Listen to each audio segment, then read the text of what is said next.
ناظرین، یزید نے اپنی زندگی میں ہی اپنے بیٹے معاویہ کو اپنا جانشین مقرر کر دیا تھا۔ یزید کے 12 بیٹے اور 5 بیٹیاں تھیں، لیکن اس کو اپنے بیٹے معاویہ سے بے حد پیار تھا۔ اس کی تعلیم و تربیت بھی شہزادوں کی طرح کی گئی تھی۔ یزید چاہتا تھا کہ اس کا یہ بیٹا اس کا حقیقی جانشین بنے۔ یزید نے حکومت سنبھالتے ہی اپنے 2 بیٹوں خالد اور معاویہ کو اس وقت کے بہترین استاد عمرو المخصوص کے مکتب میں 3 سال کے لیے بھیج دیا۔ شیخ عمرو المخصوص بھی جانتے تھے کہ یزید کا جانشین معاویہ ابن یزید ہے، اس لیے انہوں نے اس کی تربیت پر خوب محنت کی۔ جب واقعہ کربلا پیش آیا تو شیخ عمرو المخصوص کو بہت تکلیف پہنچی، کیونکہ آپ کا دل محبت اہل بیت سے سرشار تھا اور آپ رسول اللہ صلی اللہ علیہ وسلم کے خاندان سے محبت فرماتے تھے۔ اسی لیے آپ نے یزید کے ان دونوں بیٹوں کو عظمت اہل بیت کی تعلیم دی اور بتایا کہ رسول اللہ صلی اللہ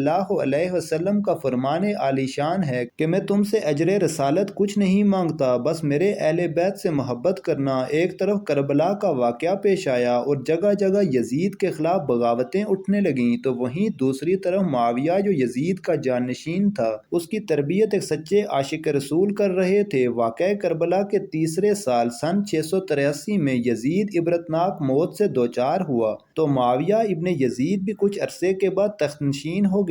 جیسے ہی معاویہ ابن یزید تخت پر بیٹھا تو استاد کی محنت رنگ لانے لگی اور اس نے آتے ہی واقعہ کربلا کی تحقیقات کی اور محض 40ویں دن لوگوں کو اپنی طرف سے آزاد کر دیا۔ ناظرین، یزید کا بیٹا معاویہ ابن یزید نوجوان تھا اور جوانی کی حکومت کا ایسا دور ہے کہ جب انسانی خواہشات کی منہ زوری عروج پر ہوتی ہے۔ یزید کا جانشین ہونا اور پوری اسلامی مملکت پر حکمرانی کرنا اپنی تمام جائز و ناجائز خواہشات کو پورا کرنے کے لیے بہترین موقع تھا۔ مگر معاویہ ابن یزید نے تخت پر بیٹھتے ہی واقعہ کربلا کی تحقیقات کی اور حالات کا بہت باریک بینی سے جائزہ لیا۔ جب اس نے دیکھا کہ میرے باپ نے اسلام اور مسلمانوں کو کس قدر عظیم نقصان پہنچایا ہے، تو اس نے محسوس کیا کہ وہ ایک دوراہے پر کھڑا ہے کہ حکومت کی باغ دوڑ سنبھالے اور ظلم و ستم اور عیش و عشرت کا بازار گرم کرے، یا تخت و تاج کو چھوڑ دے اور اپنے آپ کو ان ہولناک گناہوں اور ان کے دردناک عذاب سے دور رکھے۔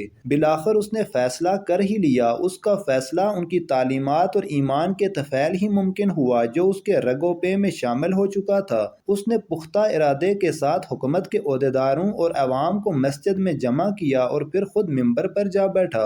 اس نے اپنی تقریر میں سب سے پہلے اللہ تبارک و تعالیٰ کی حمد کی اور اس کے بعد رسول کائنات امام الانبیاء حضرت محمد صلی اللہ علیہ وسلم اور ان کی آل پر درود بھیجا اور یوں کہنے لگا: میرے باپ یزید ابن معاویہ کو جب حکومت ملی تو وہ اپنے اعمال اور بدکرداری کی وجہ سے ہرگز اس کا اہل نہیں تھا، لیکن وہ بھی اس پر قابض رہا اور اس کا نفس اس سے بدترین کاموں کی ترغیب دیتا رہا۔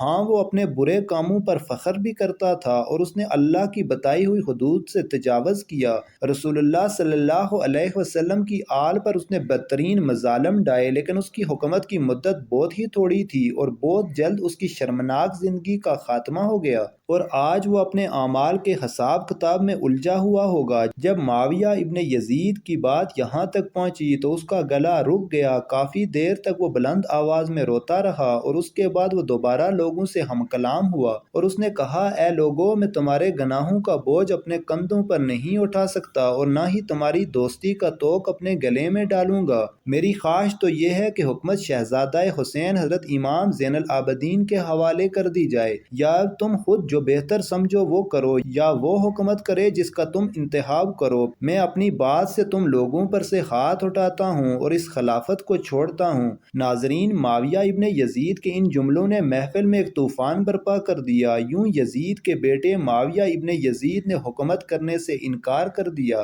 اس کے بعد بنو امیہ نے اموی شہزادے مروان ابن حکم کے ہاتھ پر بیعت کر لی اور اسے تخت پر بٹھا دیا۔ مروان نے اپنا دارالحکومت مستقل طور پر دمشق منتقل کر دیا۔ بنو امیہ نے شیخ عمرو المخصوص کو زندہ درگور کر دیا کہ تم نے کیوں یزید کے بیٹے کی ایسی تربیت کی کہ اس نے بڑے دربار میں بنو امیہ کو رسوا کر دیا۔ چنانچہ اس کے بعد چند دن کے بعد ہی معاویہ ابن یزید کو زہر دے دیا گیا۔ ناظرین، 685 عیسوی تک مروان بن حکم نے حکومت کی۔ اس کے مرنے کے بعد مروان کے بیٹے عبد الملک بن مروان نے 685 سے 705 عیسوی تک ایک طویل عرصہ حکومت کی۔ پھر 705 عیسوی سے 715 عیسوی تک عبد الملک کے بیٹے ولید بن عبد الملک نے حکومت کی۔ اسی کے دور میں سندھ، اندلس اور دیگر بہت سی ریاستیں فتح ہوئی تھی۔ اسی کے دور میں شہزادہ حضرت امام زین العابدین کو بھی زہر دیا گیا تھا۔ 715 سے 717 تک ولید بن عبد الملک کے بھائی سلیمان بن عبد الملک نے حکومت کی اور 717 میں عمر بن عبدالعزیز رحمۃ اللہ علیہ معجزانہ طور پر تخت نشین ہوئے، لیکن ان کو بھی زہر دے دیا گیا۔ 720 تا 724 تک ولید بن عبد الملک اور سلیمان بن عبد الملک کے بھائی یزید بن عبد الملک نے حکومت کی باغ دوڑ سنبھالے رکھی۔ اس کے بعد ہشام بن عبد الملک، ولید بن یزید، یزید بن ولید، ابراہیم بن ولید اور مروان بن محمد نے بالترتیب حکومت کی اور 750 عیسوی میں بنو امیہ کی حکومت کا تختہ بنو عباس نے الٹ دیا۔